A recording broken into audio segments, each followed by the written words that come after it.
Welcome back to the deep dive. Today, we're really getting into something fascinating behind the psychology of story-based selling.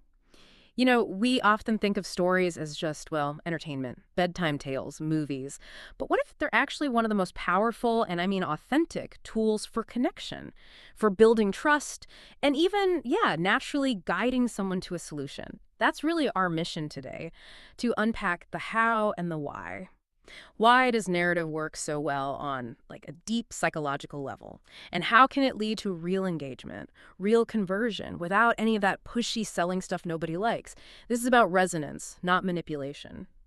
That's such an important distinction to make right off the bat because, truly effective story-based selling isn't about pulling a fast one. It's about forging this deep, almost instinctual bond with your audience. Tapping into those universal human things. You create a space where people genuinely feel understood, and then, yeah, you present a solution, and it just feels like the natural next step for their journey. Okay, so let's unpack this journey then. Every great story, every compelling narrative, it needs a solid foundation, right? You can't just wing it. So what's the absolute first piece, the non-negotiable starting point when we're crafting these stories to really connect? Okay, the absolute starting point, the critical piece, has got to be identifying a relatable hero. And here's the kicker, right? This hero, it's not your product. It's not your service. The hero is your audience member. You need a protagonist they instantly see themselves in. Think about it. When you read or hear a story and you think, wow, that's me, something clicks. Those mirror neurons fire up. You almost physically feel what the hero is going through. That deep empathy, that resonance, it's a powerful cognitive shortcut. And to make it work, you need specifics. Details from audience research, their frustrations, their hopes, the little things. That recognition creates this immediate psychological connection. It makes the story, and eventually the solution, feel vital, personally vital. That idea of the relatable hero is really powerful. But what if a business is sort of struggling with that? Like, how do they find that hero? Any common pitfalls? Oh yeah, that's a great question. Definitely a common hurdle. One big trap is making the hero too vague, trying to appeal to everyone, which ironically means you appeal to no one. Specificity is key. Another trap, focusing only on demographics, age, location, whatever. You need the psychographics. What are their inner struggles, their beliefs, their hidden fears or dreams? So how do you get that? Go beyond surveys, you mean? Exactly. Look at forums where they hang out. Read support tickets. What language did they use? Listen to sales call recordings. That raw, unvarnished voice is gold for crafting a hero that feels real. Okay, so we have our hero, someone your audience is nodding along with. Now, what about the tension? That's what pulls us in, right? Otherwise, it's just flat. Precisely. And that's where you absolutely must document specific pain points and obstacles. And I really want to stress specific. You build authentic tension by mirroring the actual challenges your audience faces, the stuff that genuinely keeps them up at night. So not just, I want more efficiency. Right. Much more like, I'm drowning in these error-filled spreadsheets every Tuesday night, or my team communication is so messy we keep missing deadlines and it's stressful. Focusing on those concrete friction points, that lights up the brain. Stronger neural engagement. You get empathy, relevance. It's almost physiological. I think, yes, that's exactly it.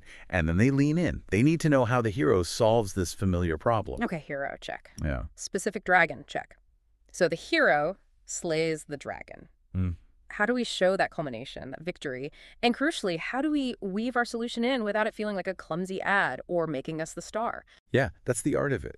You craft a transformative payoff that highlights your solution, but subtly needs to hit on two levels, tangible and emotional. Tangible is the measurable stuff. Save 10 hours a week, increase revenue by X%, cut errors by half, hard numbers. The practical results. Exactly. But don't ever underestimate the emotional transformation.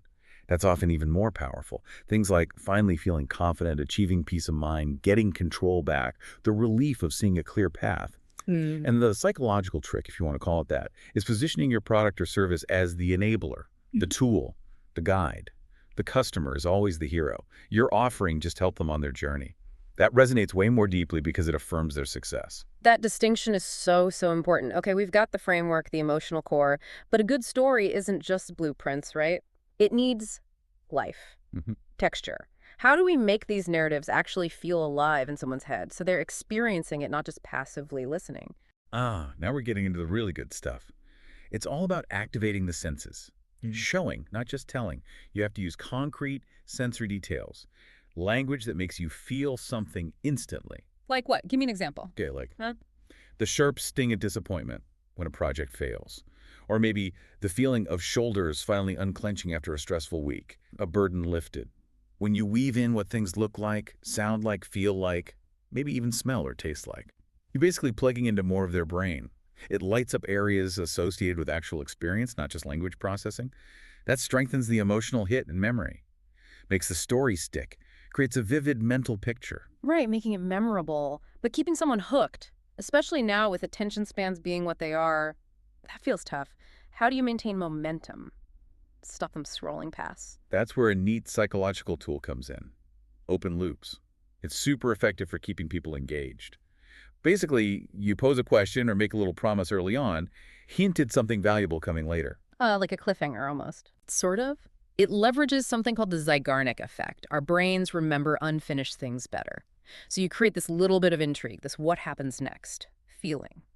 It's a psychological pull that keeps them reading or listening, wanting that resolution, that promised insight. That makes sense. And, if we want these stories to feel real, authentic, the way people talk in them must be crucial, right? I mean, Right. nothing pulls you out faster than dialogue that sounds like it was written by a robot or just completely fake. I've seen that kill campaigns. Oh, totally. It's absolutely vital to incorporate dialogue that sounds authentic. Yes, it needs to fit your brand voice, but more than that, the characters need to sound like actual human beings. When the dialogue feels natural, listeners get this immediate connection. It's like they're eavesdropping on a real conversation, not being lectured or pitched at. So it adds credibility. Immense credibility. It breathes life into it, capturing those little pauses, the ums and ahs, the emotional tone. It makes it feel less like a performance, more like reality. Okay, so framework, sensory details, authentic dialogue. Now, something we touched on earlier, but I want to circle back to, balancing the practical and the emotional outcomes. How do we really nail that mix to appeal to both the logical brain and the feeling heart across maybe different types of people in the audience? Yeah, that's a really sophisticated point and often missed. It's not just listing features or feelings, it's weaving them together. Think about it. Someone driven by data might be swayed by, we cut costs by 20%. Okay, great. But they'll remember it and feel it if you pair that with giving them the peace of mind that the budget was finally secure. See? Head and heart. Exactly. Head and heart. Or someone wanting more confidence. You show how that confidence leads to tangible results like nailing the pitch and landing the big client. Magic is in that interplay. The hero achieves something concrete, measurable to launch the product. But they also feel something powerful, shed the self-doubt, saw their team succeed. Showing both the objective win and the subjective experience of that win makes the story resonate deeply and stick with a much wider audience. Okay, that makes perfect sense. Now, people consume content everywhere, right? Quick scrolls on social, emails on their phone, maybe longer reads on a blog. Does the story change? Can we just blast the same one out everywhere? Or does it need adapting? Oh, you absolutely cannot just copy-paste. That's a huge mistake. This leads us right into the need for a smart channel adaptation strategy. You have to tailor the story to how people use each platform. Okay, break that down. Social media first. Right. For social, think micro stories. Super compressed. Focus on the juiciest tension point or the most surprising transformation.